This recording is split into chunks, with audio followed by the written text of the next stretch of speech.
Hello, everybody, and welcome to another exciting episode of Bloody Good Horror. My name's Eric, and I'll be your host for this evening, where we will be reviewing A24's, Alex Garland's, Kirsten Dunst's Civil War. So many possessives. What a contradiction, John, a Civil War, and we're going to talk about it tonight. Joining me first up from the Bay Area of San Francisco, please welcome Matilda to the show. Hey, everyone. Next up from the hinterlands? I was going to say the hinterlands. From the part in this movie where people are in refugee camps. Please welcome Casey to the show. Hello. And last up tonight from Manhattan, New York City. We are there briefly in this movie. Please welcome John Schnorrs to the show. Hello. Someone asked today, John, I'll just skip to this question quick. Which would John be on the side of the bad guys? To which I replied, John would be in a purge bunker if this was happening. I mean, I hope. John would be hanging out with Ethan Hawke and his Lord family. knows. Yeah. John would be with his Nordic family in like ew. Iceland or something. Yeah. Ew, close the purge shutters, please. I don't want to see these people. Put me on a boat. Just let's go. Yeah, we didn't see much of the sea. We don't really know what's going on in the sea here, John. But you know, East Coast, there's a lot of action going on there, a lot of real estate. It's not great. Fought Doesn't over, look good. No. All right, let's do it. Let's take a quick break and review Civil War. This is it, Jennifer. Your big break in TV. Dr. Prime Time. Main feature.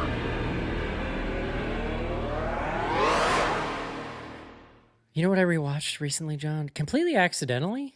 Like, I didn't do it because of this movie, and then it clicked. But Annihilation. I thought you were going to say Glory. Or No, I love The Glory, Killer though. Angels. I have so much nostalgia for Glory. That movie's so good. It's a sweet movie. It's amazing. No, Annihilation. Yeah. Another also Alex sweet. Garland film. Mm-hmm. Have we done all of his movies on the show, or at least all the genre ones?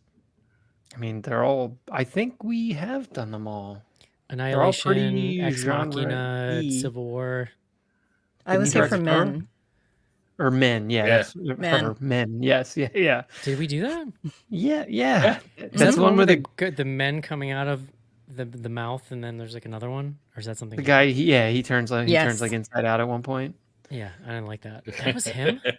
Yeah. Wild. Okay. Yeah, we have done all his movies. Ex How's Machina, that? Annihilation, Men, and Civil War. Wild. The nerve of him to have made only 4 movies and be this fucking good. Honestly, it's annoying. I mean, he's written, Alex Garland got his start as a writer. Like, that's like what he was Mhm. known for. He wrote Dread, which is Okay. awesome. Yeah. Pretty He well wrote regarded. Sunshine. He Also. wrote Never Let Me Go. He wrote 28 Days Later, which was like, so. I think I him and asked this Danny last Boyle. time. Yeah. Did anyone else watch Devs? Did anyone else watch his TV No. series? Yeah, we did talk about it. I think I still haven't watched it. Yeah. Sounds It I only think got it's one worth season, it. It's right? really weird. Yeah, it's really weird. And it's also a Nick Offerman Oh. involved Nick Offerman, I project. remember. Yeah. Oh man, I wanted so much more. You have Offerman. my attention. I wanted so much more Offerman, but he is really great in his little moment he gets here. All right, John. Mm-hmm. Words. You're telling me Alex Garland wrote words before he He directed sure movies. did. That's what I heard. All right, then please bring us the word of the day.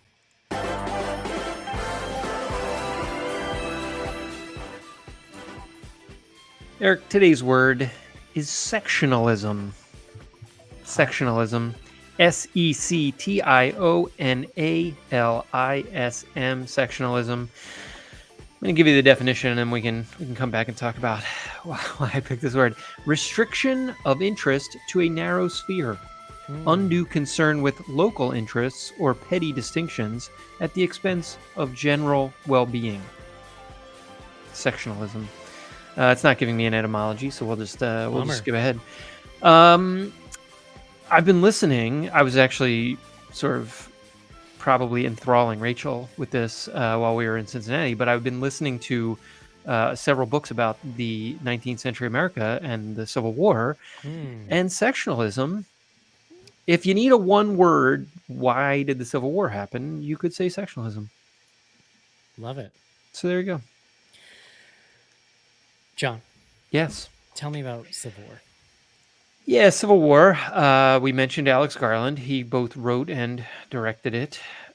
Stars Kirsten Dunst as Lee. She is sort of, I don't know, world renowned, or at least well known among young journalists. She's a photojournalist, a war correspondent, sort of someone who has like made a career of going into conflict zones and documenting them, on camera. She is paired with Joel, who is another journalist who's sort of, I mean, he's like a on-screen journalist. I mean, they don't really get into exactly what he does. Maybe he's a writer, but he and Lee are setting out to go interview Nick Offerman. I should have probably said there's a civil war happening. It's in the title, so if you've made it this far, yeah. So Nick Offerman. There is brief mention of him having taken on a third term, which of course would be new precedent. It would be against the Constitution. Yes, that's bad. Okay. So would it be, John? Because I thought a lot of things were like literally against the rules until Trump came along and just said, "No, it turns out we just agreed Eric, to do not do Eric, shit." we can't go down that I'm rabbit genuinely hole. curious. Is We're that not, in the Constitution? It is. I don't know. You can be president for 10 years, so it's not technically 2 terms. You can be president for 2 terms plus 2 additional years. So you're saying it's not exactly in the Constitution? Well, you can't win a third term. You wouldn't be able to run for president a third time. But the precedent would be if you were a vice president who became president for 2 years, for example, you could then run for 2 successive terms. You could still do 2 terms. Got it. See, Correct. This is what I'm not trying to start shit, John. I'm just trying to learn something. Constitutional scholar is something I do in my free time. I love it. Did you learn that in the rare book room at Duke? No, that's. I had a really insane American history high school teacher that I learned many things that are kicking around in there. Okay, so Nick Offerman, as Eric said, is now in his 3rd term as president. The country has fractured. All of this is explained to us barely and in like very fleeting glimpses. And frankly, and something we should talk about, it's not really important to the sort of, the narrative thrust of the film. But basically, Lee and Joel are setting out to go to Washington, D.C. from New York. They are talked into taking 2 other journalists with them. One is Jessie. She is a young 20s aspiring photojournalist who sort of like idolizes Kirsten Dunst's character. And then the other is Sammy, played by Stephen McKinley Henderson, who I can't remember. We talked about him like not that long ago, and I can't remember what movie he was in. But he's like one of these sort of like all-time character actor types. He's super old, as they discuss in the film, and they're like sort of reticent to bring him. At length about how old he is. Yeah, and he's also like, I don't want to be impolite, but he's not in great shape either. So the 4 of them set out. They're in this sort of like press van, and they're, the rest of the movie is effectively what I would call a road film. It's a war film. It's a road film. It's sort of like a movie about journalism, but they are on this trek from New York City to Washington, D.C., but the only way they can get there is to go via Charlottesville, which is described to us as the front line. It's where the two countries that are sort of most actively engaged in combat here are California and states. Well, they've formed a new country. They've seceded, and they are now a sort of like new country, Texas and California, and they are basically about to destroy Washington, D.C. Like, D.C. is falling, and the journalists are basically like trying to rush there to ideally interview the president, but also just like document what happens. It's called the Western Front. That's like what the alliance between Texas and California is called. No. Was it Western Front? I thought it was something else. The WF. That's or the Western Forces. Maybe they're calling it. It was Western I think Forces. it's Western Front. Yeah. I thought it was Western Front too, but maybe it's Western Forces. Yeah. So I mean, that's it. That's the setup. Like otherwise, it's we can get into it, but it's in some ways it's like a trim film in that you really have these 4 characters, and we are like living with these 4 characters. It's strangely intimate given the setting. Correct. Yeah. I also, gotcha. I mean, I will get into it. I saw this in IMAX, and yeah, Oof. like it's like a bizarre thing to see in IMAX because there's a lot of it that is about the like scenery and the setting of this conflict happening in the U.S. But Even the small battle scenes are disturbing, and the sound is so intense at times. yeah, so I was reading this before I went in, and I'm not like this. I'm not. I mean, I've seen a lot of horror movies, obviously, but I've seen a bunch of war movies, not like all the war movies necessarily, but apparently there are like many scenes in this film that are recreations from other war films. There's definitely Interesting. there's an Apocalypse Now shot that I like. It's when the helicopter is like coming into the base. Yeah. But even that, like the gunfight that they sort of are witnessing, I feel like that was like Black Hawk Down potentially. There's a sequence like that, but in any event, that was like a thing he set out to do, was sort of recreate some of these war scenes, but place them in the United States. Interesting. Mm-hmm. All right, Matilda, go for it. What do you think? So I love Alex Gardner, so I was excited to see this, but I was also slightly dreading seeing this. I was Garland. both excited. Garland. Garland. So sorry. You might love Alex Gardner too. We just Garland. Sorry. So I was slightly dreading the experience of this, and that turned, because I thought it could be quite upsetting to watch, and that turned out to be true. This movie does a really interesting thing, kind of like John, you talked about, that it's much more concerned with the violence itself and the consequences of violence in the US than it is anything about the ideology that got us there, which is a really interesting moment to make this movie that way. The violence itself is like up close, unsparing, matter of fact. Eric, you talked about the noise, and I think I haven't felt this punished by noise of gunfire and helicopters and bombs since like Oppenheimer. It's so intense. Yeah, you really feel like you're in it with them. Yeah. And this is the time that I was really excited to talk about this one, but I slightly wish that Ariel or Rachel was here because both of them are journalists. And so I was kind of curious about, I'd be very curious about their take about like the journalism pieces of this. But it almost causes you, sitting in the theater, almost causes you to reckon with your own relationship with violence and desensitization. I went with my mom, as you do. So it is not since Requiem for a Dream were we so much like, I need to process this a little bit, when we went and saw that together. And she reported to me that she was desensitized by the final act. I think I was not. I kind of like checked in with my body, and I was like, oh, I'm sitting, like my glutes are totally clenched. I'm up, my heart's going. I'm like, there are almost tears behind my eyes. Like, it's really intense. Both of those reactions, though, right, are really valid to the experience, and both interesting in context of the film.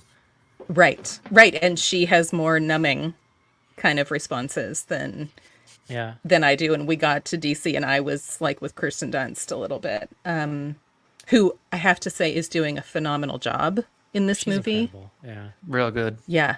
Not since Drop Dead Gorgeous have I been like so in love with Kirsten Dunst again. And when I asked my mom what she thought, she said a really interesting thing. I had told her, she and I had seen Ex Machina together, and I said, do you want to go see this with me? And he made something down in between. for some wacky stuff, huh? Oh, yeah. Definitely. Definitely. And so in the meantime, I said, he's made Men since then. So she watched that yesterday. And I had said, there's a scene you might not, with a mail delivery, you may not want to watch that scene. So just look out for it. And she said to me when she got in the car today, he is such an amazing director that I know you told me to look away from the screen, but no matter what's on the screen, it's so beautiful. I do not want to look away from it. And I was like, well, that's pretty close to the experience here, because you don't want to, you kind of can't look away from it.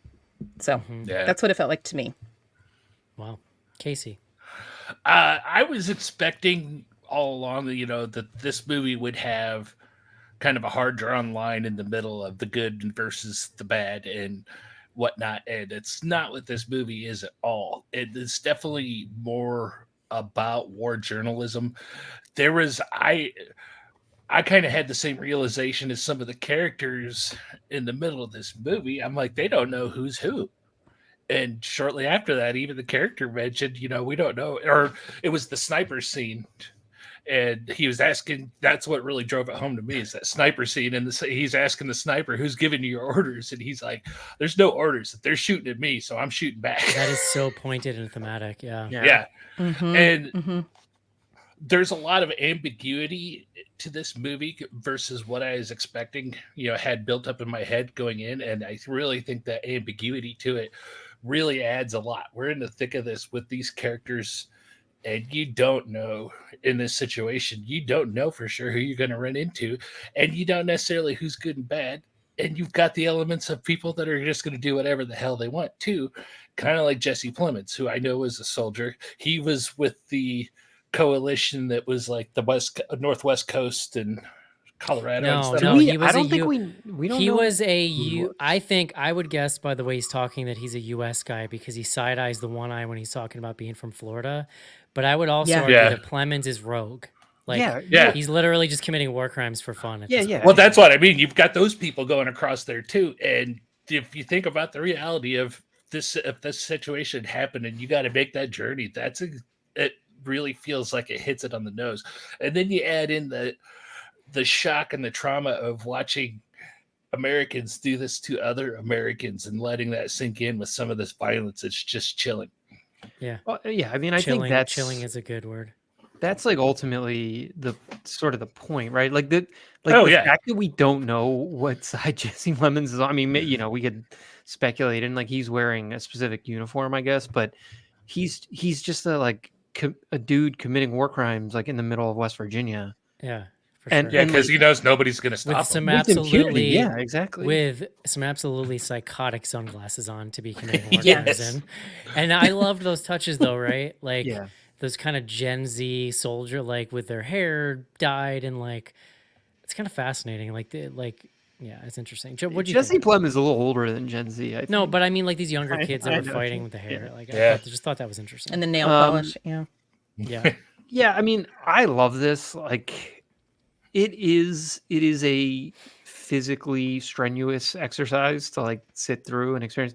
The guy, I was in the IMAX theater. It's like an enormous theater. It's like it's the big IMAX screen here, and it was probably like a third full on Monday morning at 11 in the morning, like which was like more than I was expecting. But there was a dude probably 2 seats down from me. He legit like was sitting without his back touching the seat. Like he was making me nervous because he was like sitting forward. And the one point there was some scene that had like some really aggressive gunfire in it, and it kind of like it was like a hard cut, and he jumped like I looked over and was distracted from the movie because he was reacting so extremely. It's a really interesting movie. I mean, it was not what I was expecting. Like, I was very curious how they were going to handle, because everybody, when the trailer came out, all the jokes were like, Texas and California, yeah, right, and like that's true. And I was sort of curious how he was going to like work around it.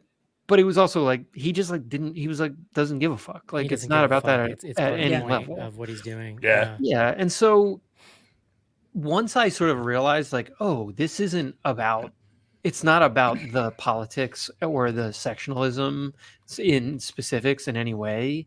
It is just about the sort of the violence and sort of what war in America would look like today, modern warfare. Yeah, it's a really gripping experience. I thought all of the acting was just phenomenal. I mean, the movie hangs off these 4 characters. I would be shocked if there were not multiple Oscar nominations from this thing. I mean, we'll see. It's possible. It'll come down to, I think, like, does A24 even sort of like put the effort in, like, because it's a weird movie to get that kind of Dunst at attention. least, dude. Like, Yeah, I mean, it's early in incredible. the season, like maybe, right? You're right. Like, deserving. I'm not saying not deserving, but it's, there's like a whole lot that would have to go into that. But the yeah, so I don't know. There's like a ton we can talk about. I thought the younger actress was incredible. I mean, like, I feel like we'd seen her in something recently, and now I can't remember what it is. Kaylee Spaney. Oh, she was Priscilla. We were just talking about this with Rachel, I think. And she was in Bad Times at El Royale. Like, she's kind of been around, but I haven't seen Priscilla yet. But this is just like, I mean, they really, she gets in my mind sort of the meatiest role. I mean, between her and Lee, they're the sort of like heart of this film. Yeah. Her character irritated me. She was a great actress, but her character irritated me. Yeah, but that's kind of the point, is that she's naive, right? And like, this thing is brilliant. It's timely. It is prescient. Well, hopefully. I mean, hopefully not. But and God, it's just so fucking brilliant. Like the second the trailer came out, everyone did the predictable thing and went like, Texas and California, like they're not gonna whatever. And I love it because everyone got sucked into his trap of their expectations of what this film can be, because it plays perfectly into his hands of how he's completely subverting the idea that the ideology even fucking matters. Like, his whole point is that the more myopic you get with ideology, the closer you get to like the thin veneer of society crumbling, and the closer you get to this world where violence is just perpetrated for the sake of violence and it's all survival. It's really telling that just scene after scene we run into people that either the film doesn't tell us whose side, quote unquote, I say quote unquote side, there are no sides presented in the film. The barest thing you get is that this Nick Offerman third term thing, and it is like you hear it in the distance of a news thing. It's not focused on. We get this little moment in the beginning, and let's be real, like we're all filling in the blanks of Offerman, in my opinion, is like a Trump-esque character, right? They did mention that he was authoritarian. Yeah. Right. You get that word, and you get like the vibe of his speech, right? Like there's you see him. The film actually opens on him practicing to give a speech. But listen, like when we're out in the field, the people that are out there fighting for these Western forces, they're just like people. They're not like jackbooted. Like they're not like space Nazis like in Star Wars, right? Like it's just Americans versus Americans. They've all got green uniforms on. Our people are largely following the Western forces, so in a way they're more humanized. But like even the people fighting on the other side, they're just your American military people, right? Or police or whatever, Secret Service. Once you kind of get into Washington, it is so pointed that he doesn't even get into the ideology, because again, it's not the point, right? And like we're following journalists. The whole arc of the film is Kirsten Dunst trying to teach this young kid that like we don't take a side. We just capture and we put it up for other people to decide. And then when you zoom out a layer, the film is doing the same thing. The film, in my opinion, does not really take a side and doesn't really. Now we fill in the blanks ourselves because we hear, of course, you hear authoritarian, like that doesn't sound great, but also like in a reality where Texas and California, like there's reasons you could think of. They're two of the most populous states. Like there's water rights and food concerns, right? Especially in a near future. There's a million reasons you could have cooked up to explain why these two states. I also love that like Florida, there is like the wild card. They just like mention offhandedly like, oh, the People's Free Republic of Florida. Well, they show at one point they show a map. Yeah. They show a map and there's like 4 or 5 different. Yeah, it goes across to like Alabama. Yeah. So it's really the Western forces that are going after Washington, but it seems like the rest of the country has effectively like fallen apart to some level. I think it's a really brilliant piece of art. I think it subverts on every level the expectations of what you might expect from a film called Civil War in our current state. And honestly, like I don't know what he's out there saying about this film, but it reads to me like a warning.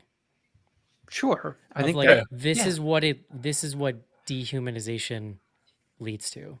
It very much is trying to show you what that level of violence looks like on the ground in the United American States. soil. Yeah. And those images like stay with you. Like it's Well, I think this refugee camp at this like high school football stadium, like because that's a brilliant scene because you spend the first hour you almost see no people. It's like it looks like Zombieland when they're dry or like Walking Dead as they're kind of trying to navigate the highway, and you're Yeah. in the back of your head going like, where are all the people? But then you're like, well, of course, if this is the corridor where the war is happening, like no one's in their homes.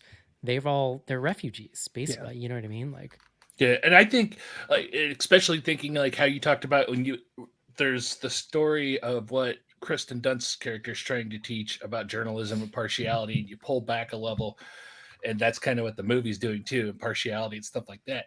I think there's an argument you can make too that this movie, especially in like today's day and age, it's could be a little bit of commentary on this is what journalism's supposed to be, not the crap that we have now.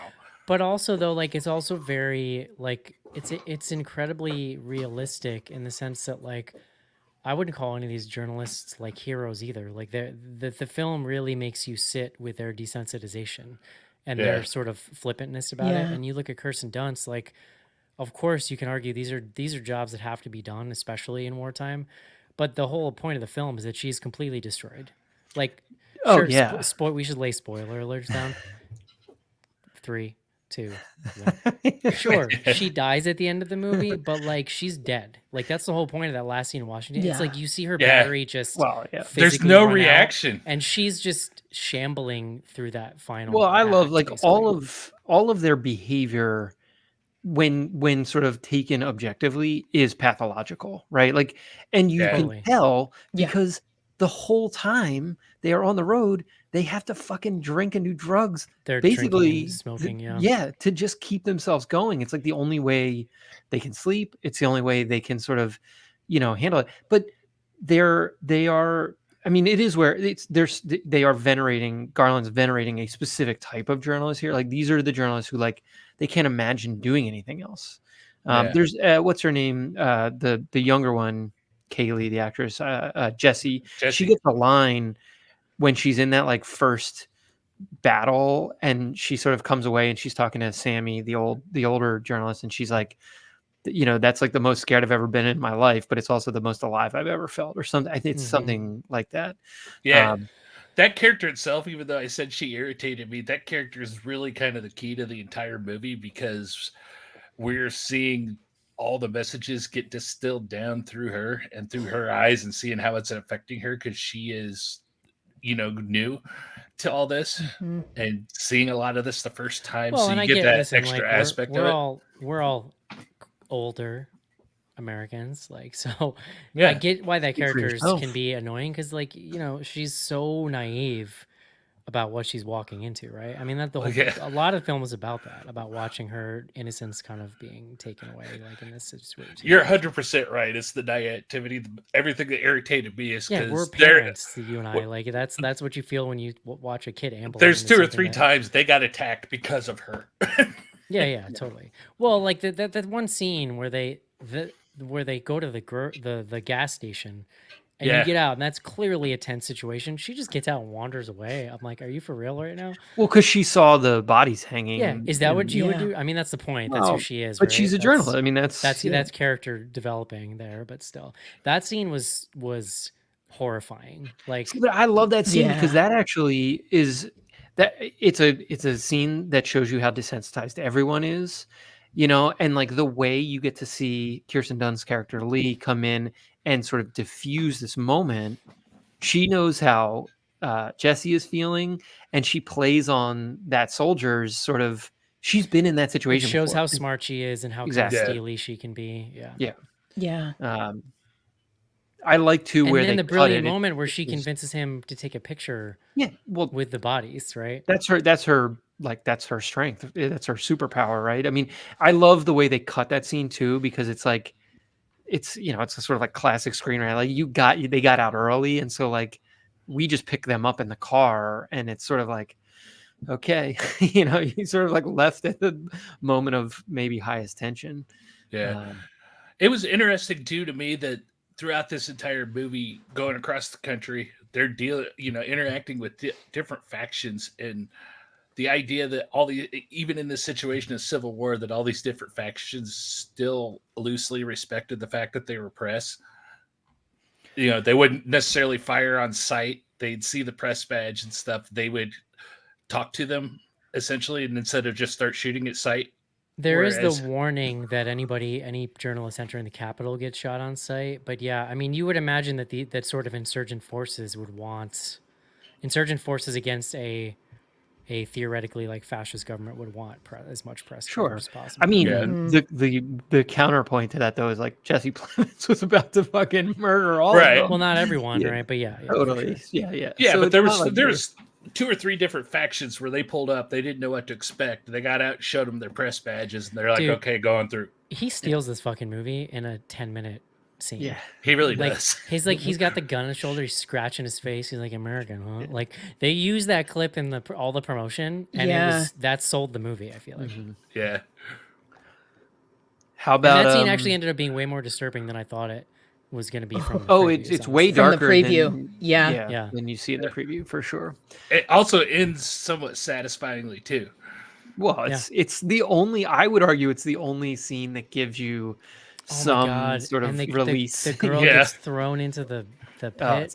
Yeah. Oh, It's so, so grim. How about the heartthrob of the Daily Beast, Wagner Mora? he's a handsome gentleman, John. Yeah. He's great. I really he like has him. what the kids would call Riz. Mm-hmm. Yeah, he does. Sure does. He's got a little bit of a Chaz Palminteri in him too, I think. Looks wise. He's great, and I love. Like, I love from the 40 years ago, maybe. No, I'm thinking of the wrong actor. I'm sorry. I love the like, wait, decision what? to make him and Kirsten. Oh, Dunst. what was his name? I love the decision to make him and Kirsten Dunst like not. There's no love thing with them. Well, Like, they're just work colleagues. Yeah, they're Like, but Yeah. that's smart because it didn't need to be there, and I thought that was good. If anything, there's a crack about him hitting on the younger girl. Yeah, well, he definitely. There's a little bit of like. Yeah, when they're in the parking lot, the mall Yeah. parking lot. Yeah, there was a When scene where he's I'm like drinking the bottle of vodka, and it's like, weird. They make sure to point out that she's Why? 23, but she does look very young. Oh yeah, she looks super young. Yeah. Yeah, I also love that there's like attention paid to the part of the US that is pretending like this is not happening. Both with the parents on the farms and then also when they pull into that town and there's like the quiet place is so tense. Like seeing a town with actual toys in the that's- yards and people walking and And that's the thing. This country is huge, Yeah. right? So you think even if there's like concentrated places where there would be battles, like, man, how many thousands of small towns are there where it's just like there's nothing happening and people just are deciding, are we going to ignore it? Are we going to go Jesse Plemons style and dig a hole? Or like, what are we doing here? Like, and it could be 1,000 different experiences people are having at any given moment of this like conflict. Yeah. right, I just wanna unless say you're on for a the record- contested border. Yeah. Right. For the record, I was thinking Bobby Cannavale. Oh, okay. Oh, I could see that. He's in Maxine. Yeah. He's in Maxine. Yeah. Yeah. Yeah. It really ramps up in the third act when, first Good of all, that Lord. scene you're talking about, John, Apocalypse Now, right, where they're like we're hovering Yeah. into the base, that you know, those sort of little peeks at what it might look like. While it does not touch at all on the ideology, there are these little moments where it kind of gives you a glimpse of logistical things. Yeah. And that was for some reason I was really fascinated by that. Like, oh, this random field in I don't know where they were. They were in Virginia at that point, yeah. Where they're staging and like, and you know you take a moment and you're like, interesting. They have like military vehicles and you're like, yeah, well, there's military bases all over the country. Well, Well, yeah. I mean, With in these things California that- and on them. Texas. I was going to especially. say that's kind of that's a link between California and Texas as those military bases. Besides I the like, GDP. Yeah. well, Yeah. they also bring in that scene the other journalists, the embedded journalists, who have sort of been like, I mean, they're embedded with the fighting force, and so it gives you like a slightly different perspective on this team that we've been rolling with. You know, because it's a different cut, it's a different view of like what this journalistic Yeah. experience could be like. It really kind of showed with Kristen Dunst and the other guy, their kind of single-minded focus on what they were trying to capture. they wanted to get there to get a quote from the president and the picture, whereas like the embedded people had like a whole different drive that was keeping them It's going. funny too because even the older guy at one point says to what's his name? Joel. Like, what do you think he's gonna say to you? And he's like, probably bullshit. But like, Yeah. he doesn't care. It's just about the mission. Yeah, I loved about the I love accomplishment. the like final scene for that. Yeah, You the know, way for that the way purpose. that comes Yeah. together. That'll yeah, work. For sure. Yeah. Yeah, and like so Mhm. that scene is really fascinating, and there's an incredible like acting moment with him in that scene. Right post we basically go from the scene with Jesse Plemons right to this base essentially after they've escaped, and he's just like gutturally screaming, basically. Yeah. Oh, that For an extended period of time. Like Yeah. it's a Well, minute. and You and sit a really there. interesting decision. There's because it's you get him, and there's another scene. Maybe it's Oh, they're driving, and that's when you find out the guy's shot. yeah. Well, but Yeah. in those moments, we don't hear anyone expressing their grief. So in a movie where you're being assaulted audibly, Audibly. audibly, Audibly. Orally. you're orally, yeah, you're being assaulted. The thing that you are not given is the sort of like extreme expressions of grief. Because yeah, there's like a pretty it's like a mid shot. I mean, he's not shot in close up or anything necessarily, but he is like, I mean, acting the hell out of. It's very that. midsummer. Yeah, Yeah. yeah. Mhm. Yeah, it's covered by the Yeah. helicopter, right? At least when Yep. they're in Virginia. And then Yeah. they decide like screw it, we're just gonna go and see what happens, and they end up in DC. And like, man, the direction in that scene is just Yeah. brilliant. I mean, it's like a war movie in Washington DC, and it's so you're just right on the ground with them. And it's what I really liked was it focuses really heavily, Casey, you were mentioning it, like on kind of the choreography of what it looks like, the interaction between a soldier and a war photographer, and how it's a lot Yeah. of like position. It's a lot of like them just grabbing them and physically moving them out of the way. But to your point, Casey, there is a strange sort of respect in a way, but it's also like you need to listen to me or you're gonna fucking die. Yeah. Basically.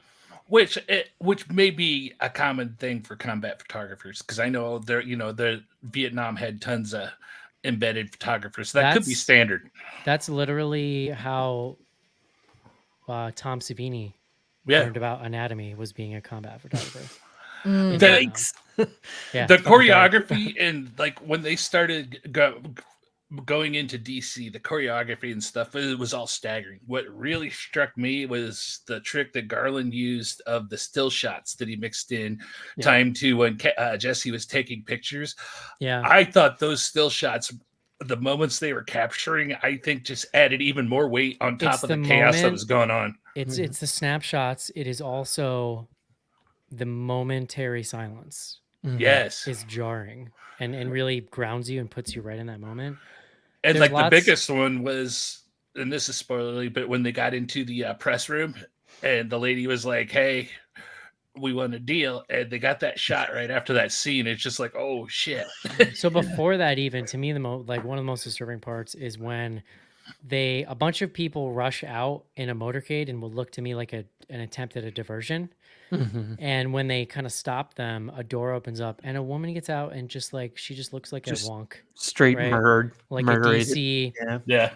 like right out of Uh-huh. like the West Wing or Succession or something, like in a pantsuit, gets out and just murdered. And it's Mhm. like not even a thought about it. It's really I was bad. struck too, Mhm. because they mentioned a couple times throughout the movie that most of the troops that the president had with him in DC were Secret Service, because they mentioned like a lot of them had already like given up and whatnot. They was left with Secret Service and whatnot. And the fact that they didn't,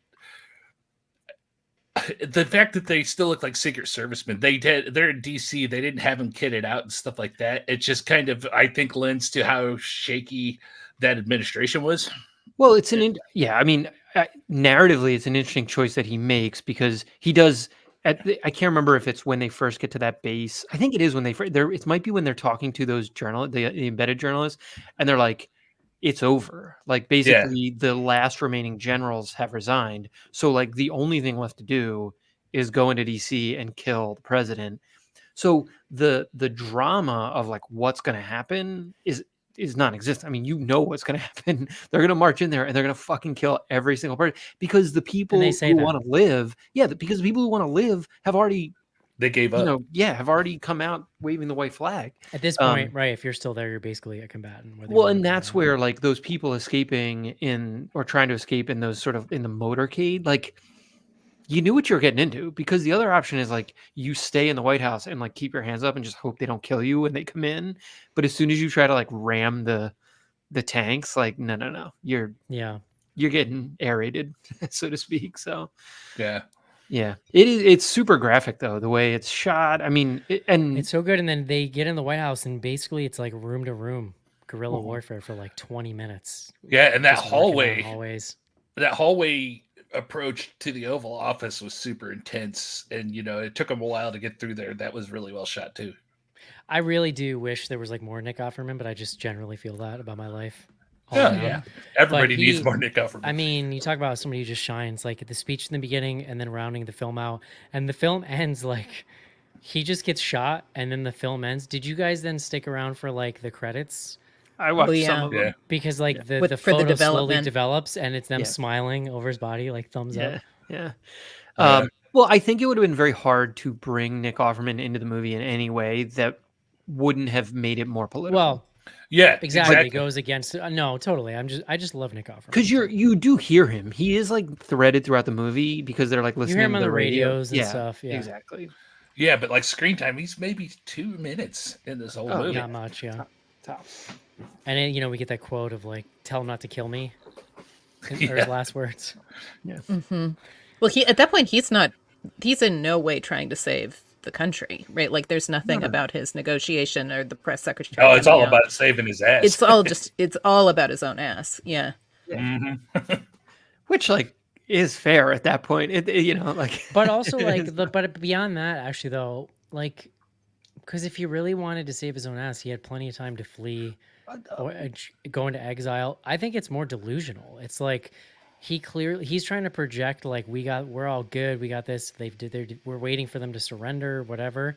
But then that sort of delusion is revealed when we find out that most of the military is deserted. Yeah. It's very like Last Days of Hitler, right? Where he's guiding divisions that they don't even exist, and people wouldn't tell him because they were like afraid of him. Well, it's like, and he sends that poor woman out to negotiate. I mean, like you knew exactly what was going to happen to her. Yeah. It's just he sent those people out in the diversion knowing what was going to happen to them. Or they ran on their own. I kind of wondered if she was supposed to just slow them down, but he had nowhere to go. He wasn't going anywhere. He was hiding under his desk, so it wasn't like there was a plan there.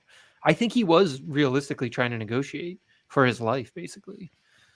So, or he had hoped that there was no way that he was the president, and he'd been the president for 2 terms already. There's no way they would, take him out. Yeah, there's probably some delusion in that matter too. Yeah. Well, some pretty feel-good Saturday programming. Yeah. Good times. It's just like Ex Machina and Annihilation. It's just there's so much like artfulness in what he does. Yeah, he's good at surprising us too. That's what I like about his movies. Because like Subverting Ex Machina, expectations. Ex Machina going in had no clue where we're going, and then he just made it crazy. This one, he's like you said, he's subverting our expectations and playing with it, surprising us. Ex Machina is one that I've seen Annihilation several times. I should go back to Ex Machina. That one's pretty great. Yeah, I might go watch Dread again. Dread's pretty great too. Movie. Mike says Virginia has a huge naval presence, also VMI and a myriad of agencies that operate out of Northern Virginia. Oh yeah. But those vehicles theoretically came from the West. It was my point. Like, well, they were part of the WF. So. I imagine the shit's spread all over, honestly. Yeah, or been seized by them from other bases as they move. Yeah. Yeah, that is an interesting aspect though of this movie. If you had to like pick one thing to nitpick, what was the Navy doing for all these different nations throughout this whole thing? We never did see them. Yeah. I mean, granted, we weren't on the coast, but still. I did love that sniper scene with the Christmas village. Yeah, that was those guys good. were pretty funny. I loved when he was just like, "Everyone, shut the fuck up." And honestly, I kind of want to know what's happening up there in that. What was it? The New Americas that was Oregon and Washington and Colorado and those in that upper west corner. You don't really get any detail. Is on that them what at they all. called it? I think so. Oh, I didn't catch that. Interesting. Yeah. I mean, look, like, but that's there was a decision that was made. It's like we're not here to like it is a they have to keep this thing tight, you know. Oh no, I'm not complaining. I'm talking in terms of the world building. I'd be fascinated to know what they were doing throughout Well, this. I mean, it's just so interesting, right? Like we love throughout history, when we look back on history, we love to just place factions and people in buckets. And sometimes there's like a fairly clear good and bad, I guess, but like it's all perspective in some sense. Like this movie that's kind of the whole point of the movie. Like he's just refusing to give you a clear villains and good guys aside from Nick Offerman, really. Which is a cool aspect too, because when before we got into this, and I had my expectations built up that there was going to be a good versus evil and stuff like that, you gotta wonder if that's going to cause problems in our culture. Not knowing what this movie was, I was worried about it. It's like, what is the response to this movie going to be? I've seen articles saying that a lot of like MAGA people went to it expected to see this like thing that sort of glorified this sort of conflict, and were like confused by it, presumably. Yeah, Because my understanding is this is like doing very well in like the blue places and not so of course. well. Yeah, I mean, I mean that's true of like a lot of movies. Just like that's every A24 movie probably. Well, because it's about nuance and it's not lionizing anyone. It's basically this is fucked and here it is. It is a war movie though. Like it's a straight up like if you like war, I mean. If you like Black Hawk Down and you like The Hurt Locker, like this is doing a lot of. Well, so that was what I had read, is that he studied foreign war zones like Mogadishu and places with like protracted urban civil wars, and that was like what he based a lot of the idea of how things would play out. Yeah. I mean, this movie does though like kind of rely on. We haven't talked about like the relationship between January 6th and like being embedded with a group of soldiers breaching a Capitol building, essentially, right? And like what that relies on for all of us in our nervous systems in this country. That's true too. Like what it's like to see the Lincoln Memorial blow up, and some, that's the only like Michael Bay shot of this whole thing, really. Is oh man, going over that. The helicopter shots of the DC sky with like competing anti-aircraft fire just shooting into the darkness. You can't even really see if they're shooting at. That was so eerie. That was such a well done shot. Well, in a split second, your first reaction is fireworks, and then you're like, "Oh shit, fire. that's not fireworks." Yeah. It's hilarious. The Joel character is just he's getting so hyped when he hears the gunfire. It's like it's a drug. It's like a drug hitting his his system, and he's just like. John once heard a local news producer say, "Good news! Someone's house burned down. We have a story to lead the news with." And I was young when I heard that. I'm gonna be real with you. If I heard that now, I wouldn't fucking bat an eye. But I was like 23 when I heard that, or 22, and I remember being like, "Excuse me." I mean, I remember hearing my colleague, like being with my colleague, or telling this story that her wife's an emergency room nurse, that there was a massive car accident outside their house, and like the nurse and the nurse's friends were over, and they all ran at it, and she like instinctually, and she was like, "You might need to look at yourself." Do you know what I mean? Like they're all just like Joel, like running right into it. They all have this like totally counterphobic response. Yeah. All right. It's a real one. Do you recommend this, Matilda? Yes. Bring a Xanax if you take Xanax. Yes, indeed. John. Yes. I don't have a prescription, but I'll take one. Bring an extra one. All right. Yeah. I mean, of course, yes. And see in the theater. Like I almost did IMAX, but I just had a feeling like it was going to be a lot, and I was correct. So I'm kind of glad now IMAX, RPX, which is like the sound systems and those things are pretty legit. The screen's not quite as big, but like, there we go. 4 thumbs up for Civil War. The movie, not the idea. Let's take a quick break and do some fan mail.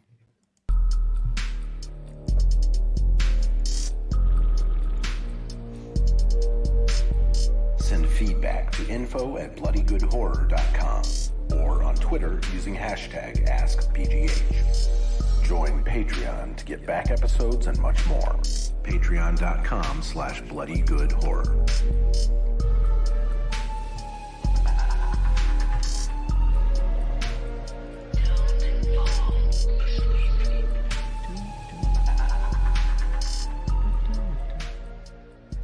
And we're back. John, if you tell me I can't put this on my top 10 list, I will respect it, but I do need an official ruling. I'm gonna say no. Okay. We're But watching. you We're can't- covering a lot this year. You'll that's pry real Love on the Lies. line. You'll pry Love Lies bleeding out of my cold dead hands. Just That at least has like there's body horror. fantastical body horror. Yeah, I mean, Somebody there's- vomits up another person. That counts. That's real. Yeah. All right. No email tonight. info@bloodygoodhorror.com. Don't forget, you can get a live stream of the show if you sign up at patreon.com/bloodygoodhorror. We've also started publishing, like, you get exclusivity of that. The live stream itself, a few days later, it does go live on YouTube. The bonus of watching live is you can ask us questions in real time. We got a bunch of people on with us tonight. We got Rachel, Levi, Mike, Liz. Yeah. So, and you can also talk to us in the you can pretty much like have a conversation with us on the pre-show if you're hanging out in the chat. Not with me because I don't get there early Not enough. John, he But doesn't care. Eric, we should also mention you might be hearing ads in this here podcast at this Yes. point. I forgot last week, and then you jumped in there for me. Yeah, we turned ads live last episode on through Spotify. My experience of it is that they actually didn't turn on until like maybe today. I had kind of been checking. If you downloaded it sort of like when it came out, you probably didn't get them, but you probably will get them going forward unless you are subscribed to the patron feed, which will always be ads free and early. And then YouTube is just going to have regular YouTube ads. I mean, they do what they do. We can't. Yeah, on the Patreon feed, you get episodes Thursday evening as opposed to Friday morning, and they'll always be ad free. And of course, and depending on the tier, you'll also get the live stream. But yeah, when you sign up for Patreon, you gotta search for it a little bit, but they'll give you an RSS feed that you can just plug into Apple or wherever. Spotify's the only one I think you can't just like plug in RSS into. I think you can pull Patreon feeds. You might be right. I don't know. They have a work. I have a weird bias against listening to podcasts on Spotify, so I don't actually know that much about it. Me too. It just feels wrong to me. They are our podcast hosts though, here at Bloody Good Horror, and It's true. We're great fans. We love it. We're in love with it. Yes. Real quick, looking at the YouTube comments, Mike has gone through his very first BGH live stream. Says he hope he didn't embarrass himself. Mike, I just wanted to say you did very well. We can't see you, so it's Yeah. great work, Mike. You were well so behaved. You'll hear like a pre-roll ad, maybe a couple ads after the review, and then post-roll. But if you're hanging out for the post-roll, you're psycho anyway, so you deserve. Please listen is what Eric means to say. No, but if you like listen to the end Support our music of a podcast, advertisers. you just let it play all the way out. I have thoughts in my head I need to get rid of, John. I'm on to the next show the second you stop talking. Yeah, fair enough. Yeah. All right. No email, Casey. What do we got? All right, we're on Threads, Bloody Good Horror, all one word. You can go out there, follow us, ask some questions. First up, we got the drummer from Foghat.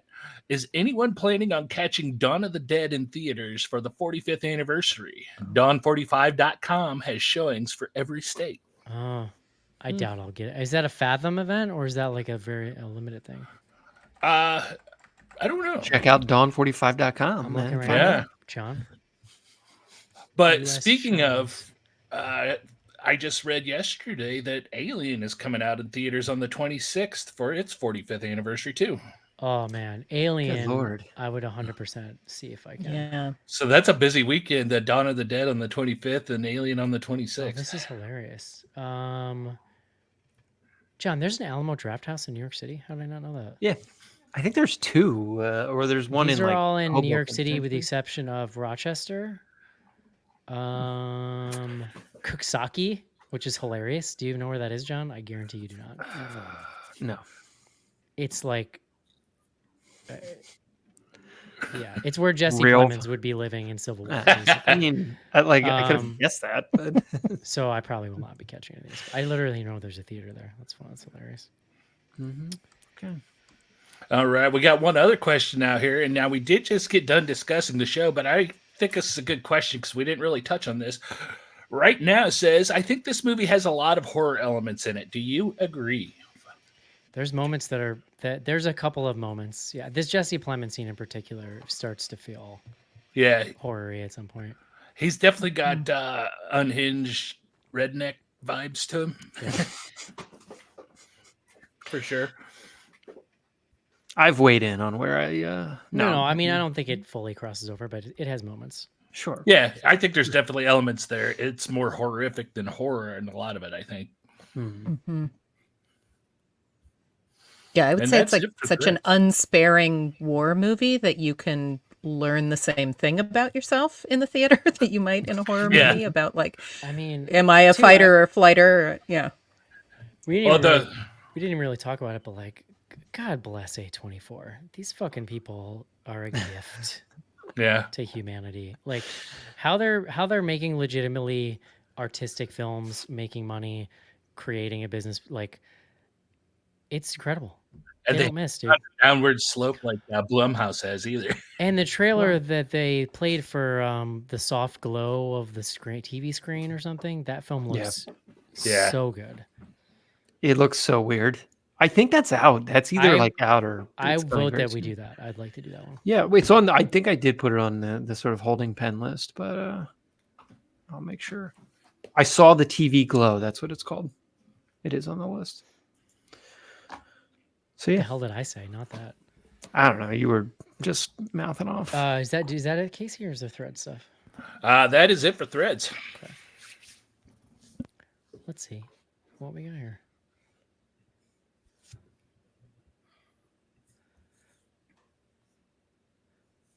I wasn't ready, John. No, you definitely weren't. No. We should put an ad break in right here. Connor says, do you think Kirsten Dunst puts a saddle on Jesse Plemons and rides him around their estate like a pony? I forgot they were a couple. They're married. Yeah, they've been married Yeah. for Are a they? while. Yeah. Yeah, yeah. Yeah. I Well, love, they're- like, obviously, you know, John, I'm the world's biggest Breaking Bad fan. He's Mhm. brilliant and horrifying in that show. Yeah, yeah. He's really good. Every time he shows up, I mean, and even in comedy, like, have you seen him in Game Night? That's Yeah. the one No. that the internet is in love with him for is Game Yeah. Night, because he plays this, like, just unbelievably unhinged, funny character in that movie. He was good in Fargo, too. I was gonna say they're great in Fargo because they're like a married couple in Fargo, right? Yep.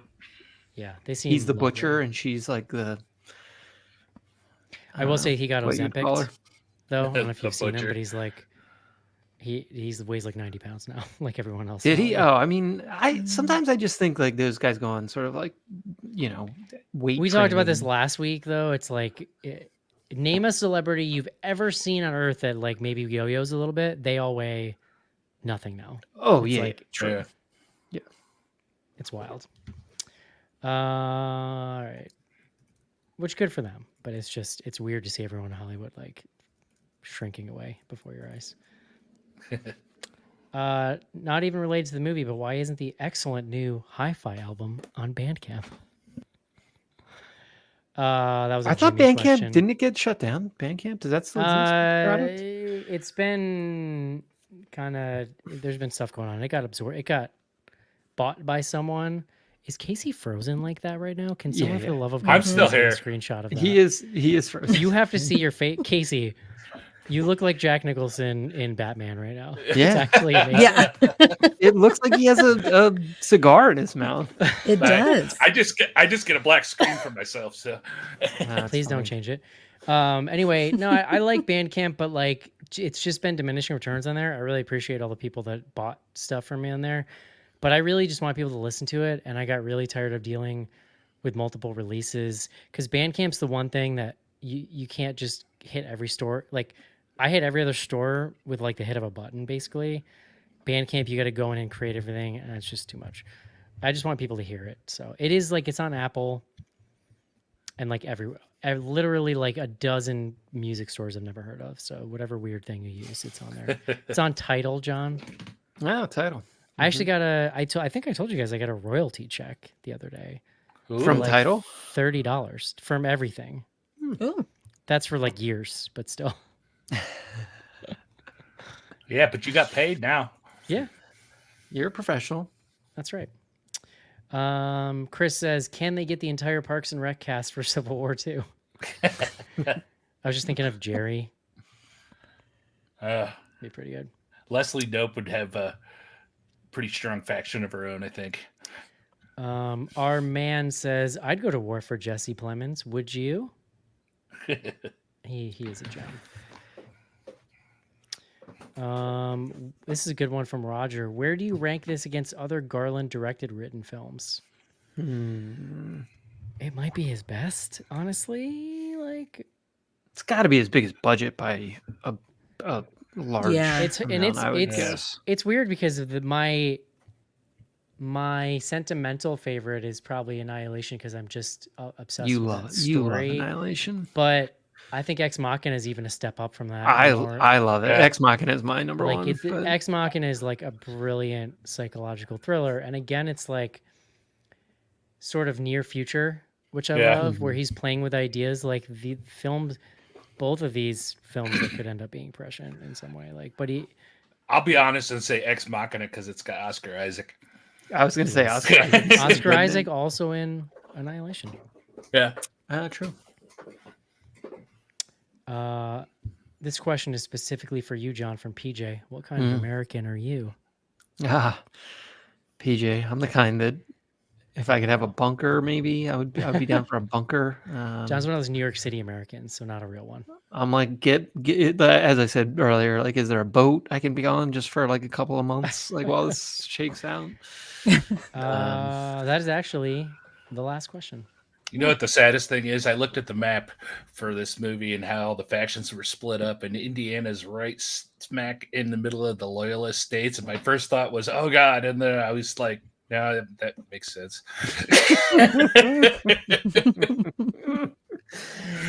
Yeah, right. Yeah, sadly enough. Oh boy. So there you go. Love it. Oh, Eric's frozen now too. Oh, No, he just No, that was just. I He's was just very mentally still. frozen. Actually, I blame this on Rachel. I'm reading her comments on YouTube because she's saying that she has seen I Saw the TV Glow, and that the people she was with were split on it.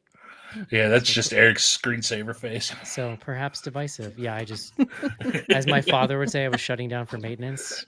There you go. We decided Abigail next week. Yes, Affirmative. Schnars is Indeed. pumped. Yeah. Yeah. John, a big advocate for this film. As well. LFG. Yeah. Let's Let fucking me go. tell you. All right, that's gonna do it. We survived the Civil War, John. We're still here. We did. You know what? They didn't have the Guns N' Roses song in this. How disappointing is that? Oh my God, that would have been that song is yeah. amazing. Yeah.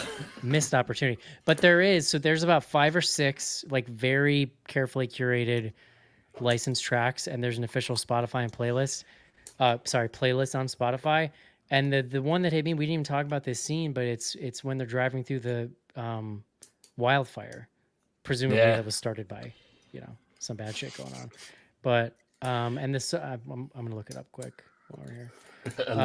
The song that plays during that is "Breaker's Roar" by Sturgill Simpson. Oh yeah. So good, incredible. I mean, it's Sturgill, man. He's the best. Yeah. So here's what they play. I'll just say there's only 6 songs. It's "Love Fingers," never heard of it, by Silver Apples. "Rocket USA" by a band called Suicide. "Say No Go" De La Soul.